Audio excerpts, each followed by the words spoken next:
video reflection the last few days and I've been quite unsuccessful. I guess it's largely owing to the fact that I was trying to uh, get things perfect and I was unable to get things perfect because it felt more like making a movie rather than a reflection on the whole. Uh, so I had a few decisions I had to take. Should I go ahead and make this a weekly public video reflection, or should I think about this more as uh, content that I would make or stories I would tell? So I was thinking that to begin, I will spend more time on getting myself on camera in the public, which will be my version zero of things. So version zero would just be me talking unedited, largely unedited, with ahs and ums into the camera as a and generally talking about the things on my mind.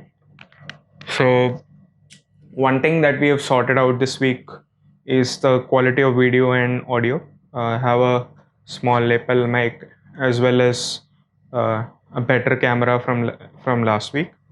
So initially I had planned to speak about uh, a book that I was reading, but then I decided that it's probably for a later time. Rather, let's talk more about why reflection and what I'm feeling right now.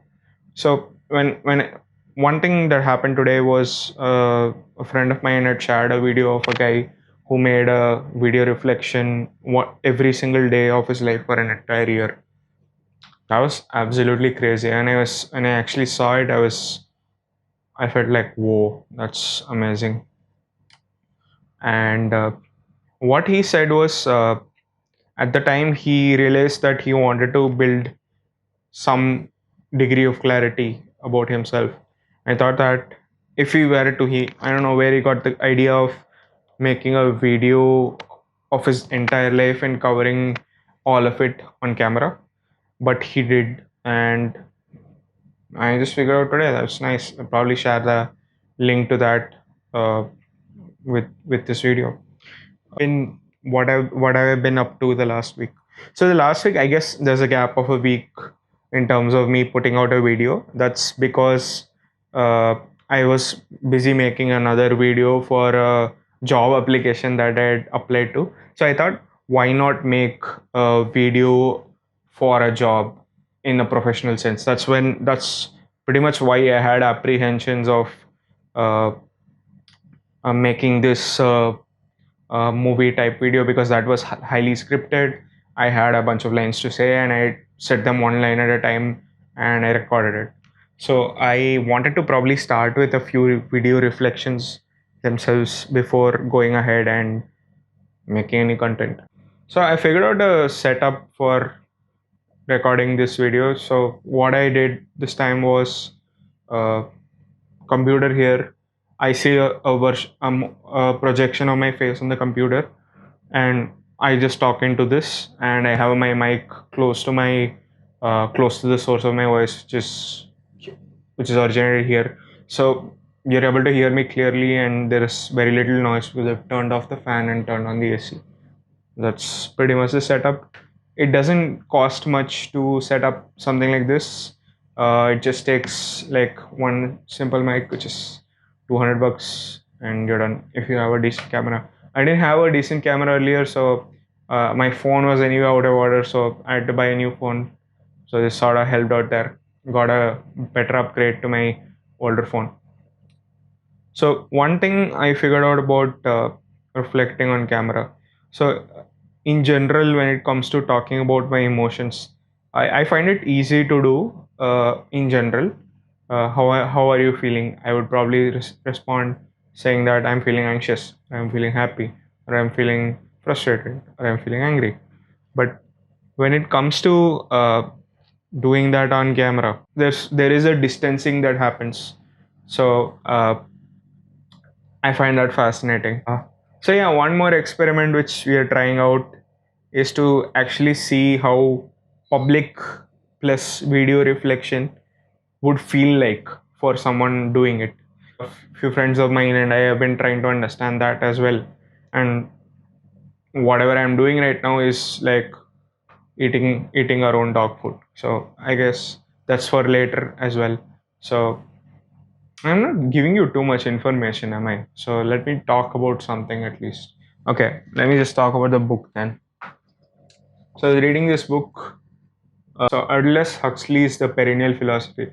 So I was trying to read this book for a few days now and few weeks. Uh, Memes. But I'm come through only like 57 pages in this book. I find this book quite hard to read. You probably know him from the Brave New World, uh, or The Island, uh, which are his seminal works.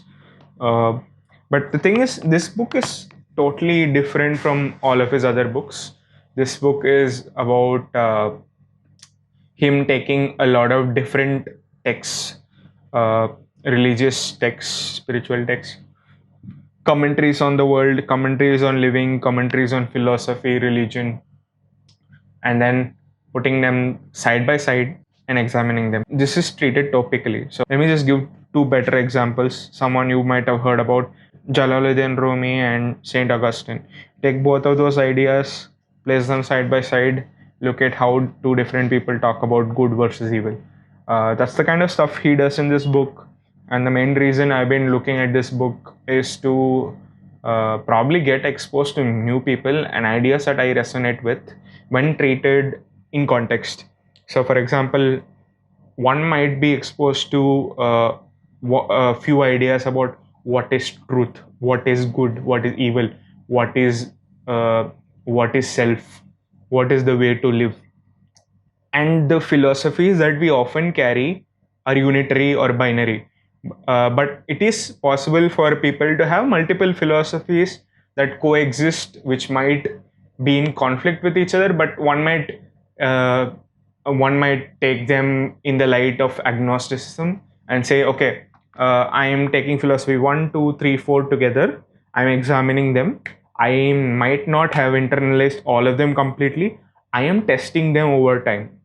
That is one view that this book sort of helps you with. So you probably get exposed to 8 to 10 different versions of the same topic. For example, if you think about truth, it's hard to uh, build knowledge or wisdom in terms of the definitions of truth. So you basically have to read 20, 30 different takes on the idea of truth, and then build your own impressions of it, and then go ahead and put it out in the world. But often we do not critically examine what our takes on something actually are.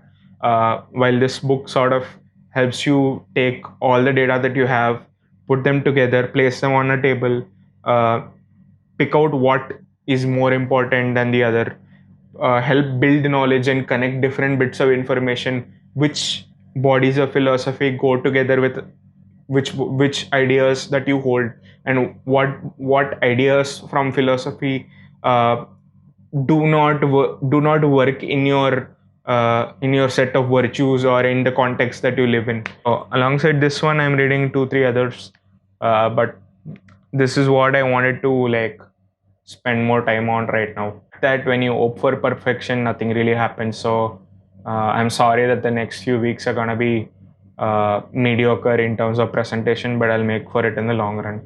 I think it's the main challenge I'm having right now is to build a habit out of this, and I'm trying to figure out what are the best ways of doing that. So let me know if you have any ideas. So peace.